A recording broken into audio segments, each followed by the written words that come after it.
Hey, how you doing? This is Brad, and I did my project on autism.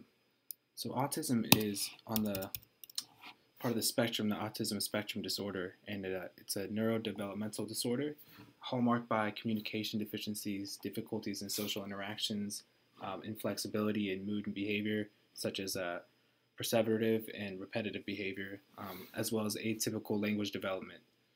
The cause for ASD and autism is still unknown, so it's diagnosed purely upon observable behavior and symptoms.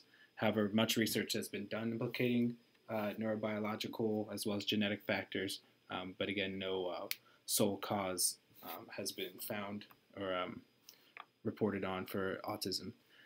The prevalence of autism, according to the most recent statistics, 1 in 68 children will be diagnosed to fall somewhere on the autism spectrum. The prevalence rate has increased 600% in the last 20 years.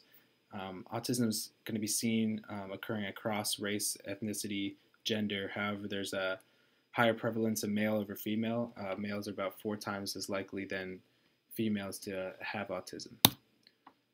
As mentioned, some hallmarks are for behavioral abnormalities or irregularities are restrictive and repetitive, as well as perseverative behaviors. Perseveration is just the repetition of behavior to an excess past the point of any purpose that activity or behavior serves, such as answering the same way regardless of what question is asked.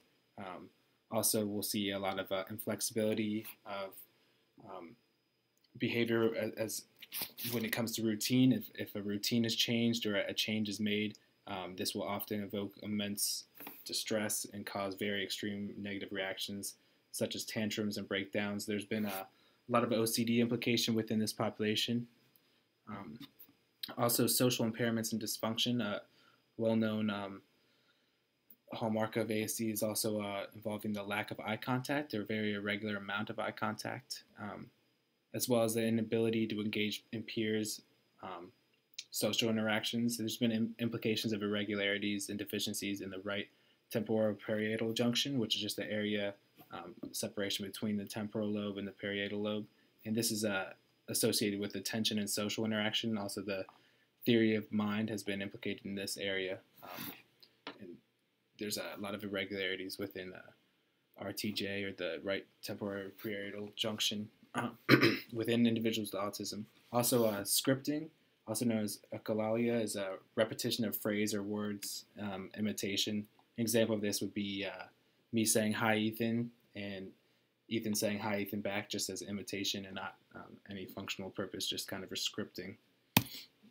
Therapy for autism is mostly ABA therapy is implemented, applied behavioral analysis therapy. This type of therapy uses principles of learning to help model behavior. It looks at the function of behavior rather than purely just trying to change that behavior. It was developed in the 1970s by Lovas and Kogel. A lot of B.F. Skinner's operant conditioning, such as the positive reinforcement, is incorporated into ABA therapy. And again, the focus is to understand the root function of the problem behavior or target areas, and to work through positive reinforcement and extinction, and to work towards optimal and meaningful behavioral change. We also use a lot of natural environment learning, which is learning a skill in their natural environment. Some facets of ABA therapy: it's the therapy plan is created by a board-certified behavioral analyst, then implemented by a registered behavioral therapist. I actually work as an RBT and implement ABA therapy when I'm not in school. Again, there's an emphasis on learning real-life skills, the generalization of skills taught into actual environments. Kind of like if we're teaching social skills, we're taking the child to a park on the weekends to help them learn in a natural environment. So some more terms in ASD language: self-injurious behavior, SIB, is self-inflicted harm such as punching oneself or choking oneself, banging head against objects, or biting and scratching. It's highly prevalent in the ASD population, but by no means is it presented in all ASD individuals, often seen in more severe cases of low-functioning autism. Sensory stimulation is also going to be referred to as stimming. Many children with autism have deficits in processing internal or external stimulus. which we'll get into later, but we'll often see engagement in ordinary stimulus, such as like flicking the finger or waving a stick in front of face as stimulation, which is obviously not seen as ordinary stimulus to typical individuals. Echolalia is a repetition of words or phrases from others or movies. Say you see something in a TV show and then the autistic child may script exactly word for word, serving no function in the middle of a conversation, just scripting. Eye gaze, which is going to be referred to as looking into the eyes of others, and the autistic individuals often have diminished eye gaze fixation. Functional behavior assessment is just a staple of ABA therapy where the function is observed and of any observed behavior is noted, and then we use that information for therapeutic intervention. So autism in the brain, the cerebellum is often implicated in autism. It's going to be found to be much smaller in individuals with autism than typical individuals, and also the number of Purkinje cells, a specific type of cell in the cerebellum, is often there's a smaller number of these cells, as well as the cerebellum volume being smaller, as mentioned. The temporal lobe, which houses the fusiform gyrus, which is going to be important, as we learned in our class this year, in detecting differences in the faces of individuals. There seems to be some hypoactivation or less activation in individuals with autism. The hippocampus is also found to be much bigger in many people with autism. And the amygdala is often too large in young people with autism and oddly enough, smaller in autistic adults. The amount of active glia cells has been seen to be more so in autistic individuals than typical individuals, and the cerebral cortex and connections have also been implicated in autism. So as mentioned before, there are some sensory impairments in this population. 9 out of 10 children with autism have a report of sensory processing impairments. This could be either sensitivity to stimulus, hypersensitive, or hyposensitive, which is a low sensitivity to stimulus. And as we learned in this year in physiology class, the auditory system involves the vestibulocochlear nerve projecting to the cochlear nuclei, and research has looked at the auditory brainstem response in individuals with autism and typical individuals to see any neural irregularities, and there's been findings in individuals with autism of a latency or delays between the vestibulocochlear nerve, the lateral lemniscus, which again, as we learned, is implicated in the auditory pathway, and can be seen in the processing difficulties that individuals with autism have. So a little more information on the sensory processing impairments. Often there's going to be a display of visual input irregularities in individuals with autism, sometimes avoiding overwhelming sensory input such as that diminished gaze fixation, looking at people in the eyes. And also there's seems to be a need for excess stimulus in some individuals that endorse self-stimulation or stimming behavior. So in an fMRI study done in 2005, which was published in Nature Neuroscience, researchers looked at the phenomenon of diminished gaze fixation, which is just a term for the lack of eye contact made within individuals with autism. And so using an eye tracking test and using an eye tracking device while giving 2 tests for facial discrimination while observing brain activity of individuals with autism compared to typical individuals. The first finding was that the fusiform gyrus was activated when individuals were looking at the eye region of faces, and it runs parallel to extant research on individuals with autism having a hypoactivation of the fusiform gyrus because the lack of eye contact leads to that area being activated less. Another very important finding was that the amygdala in individuals with autism was hyperactive, more active than typical individuals when looking at the eye region of the faces presented, implicating high emotional reactivity and possible fear when engaging in gaze fixation or looking at the eyes of others. So this kind of brings real life problems into or debate on if we should focus on eye contact in therapy, knowing that there's a possible fear association and emotional reactivity that's much higher in individuals, especially kids with autism. So there's been seen to be melatonin irregularities in ASD. It's a big problem, especially in children with autism. Sleep difficulties, onset, and maintenance insomnia are seen in up to 80% of the children with ASD. There's been implications with melatonin synthesis. And melatonin, as we've learned before, is an indolamine that is secreted from the endocrine system, the pineal gland of the endocrine system, and it aids in the circadian rhythm regulation. So often, one of the kids I see is on a melatonin supplement, and this is a common practice to aid with the irregularity and subsequent sleep problems that this melatonin synthesis brings about. Some other symptoms associated with ASD, there's going to be a lot of GI problems, much more prevalent in children with ASD than typical individuals. Pica, which is a tendency to eat things that are not food, mulch, dirt, and there's obvious dangers there. And there's a comorbidity with seizures occurring into up to 40% of kids with autism. So the cerebellum, as mentioned, is highly implicated with autism. It's going to be often much smaller than in individuals with ASD than without autism. In post-mortem examination of brains of those with autism, a deficit in Purkinje cells, which is the cells found in the cerebellum, have been frequently reported. And cerebellum is obviously very important. It houses the most neurons out of any region in the brain, and it's also implicated in the deficiencies in language development and behavioral inhibition in autism, as well as the motor coordination.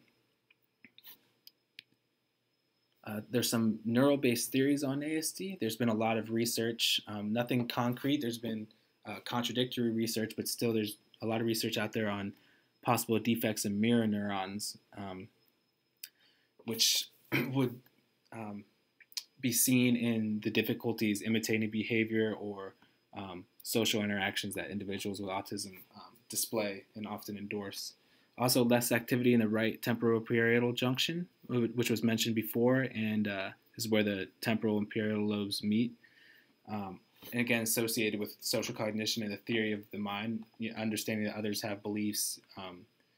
And this is often observed in lack of reinforcement gained from interaction with peers and the deficiencies, the abundant deficiencies in social interactions. Irregularities in oxytocin pathways has been a theory with much research in autism, which impacts social interaction as well. There's been genetic implications. The heritability of autism is 90%. As far as the concordance rate in twin studies, monozygotic or identical twins were at 70% when compared to just 10% for dizygotic twins. No singular gene or gene testing can test for autism yet. Again, it's only observed and diagnosed by behavior and symptomology, but there has been comorbidity of autism with Fragile X syndrome, which is an important implication as Fragile X deals with a single gene and could be an important step in the etiology of ASD with a single gene. But there's been no concrete findings yet. Some medications used in ASD, oxytocin, which has been found to aid in social interactions of those with autism, Ritalin for hyperactivity, melatonin, as mentioned, risperidone, which is probably the most used antipsychotic that treats autism irritability. There's been a lot of evidence that it decreases self-injurious behavior, and I've seen that in some kids that I work with as well. So I want to talk about the phenomena of autistic savants. A savant is a phenomenon where an individual, not necessarily with autism by any means, but just a person with who is capable of extraordinary skills or abilities, such as picking up an instrument for the first time and being able to play with precision and expertise, mathematical calculations within seconds, such as knowing any day of the calendar year, any year, just knowing that information off the bat. Memorizing all words from a page after only a brief period of looking at the page. So 1 in 10 people with autism show savant-like skills, which is where you get the autistic savant phrase. Dustin Hoffman in the famous movie Rayman portrayed an autistic savant, and here is a video of Stephen Wiltshire, who is an autistic savant. So I'll play this for you.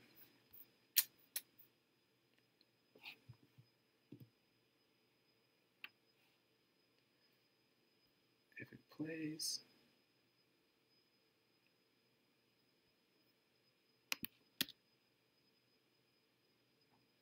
Okay. Revisit the last 9 things you've watched. Contour from gets you right to it.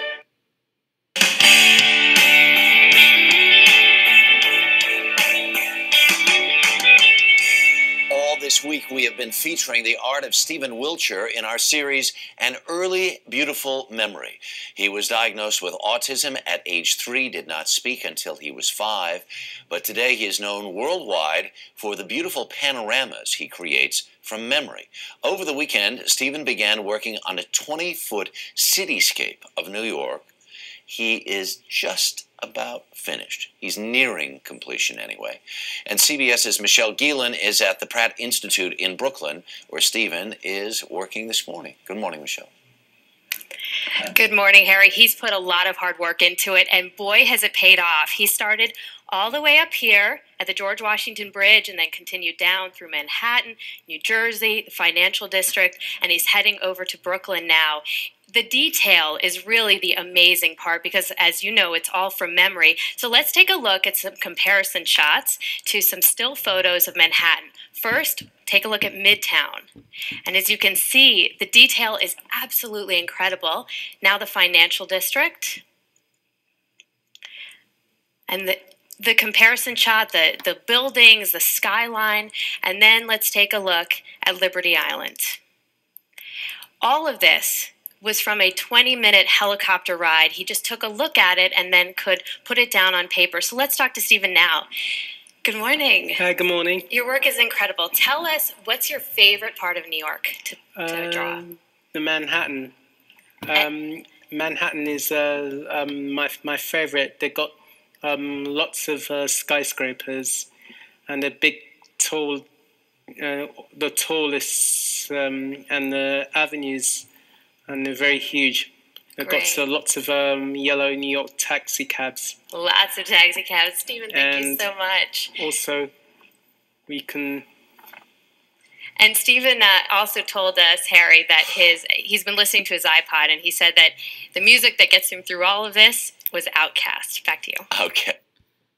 Okay, so there was an example of autistic savant and also kind of a rude interviewer, but that kind of displays the amazing skill, but also the atypical language development and the delayed and deficient social interactions that people often endorse with autism. So some new exciting neuro research that has been done and currently going in the autism field.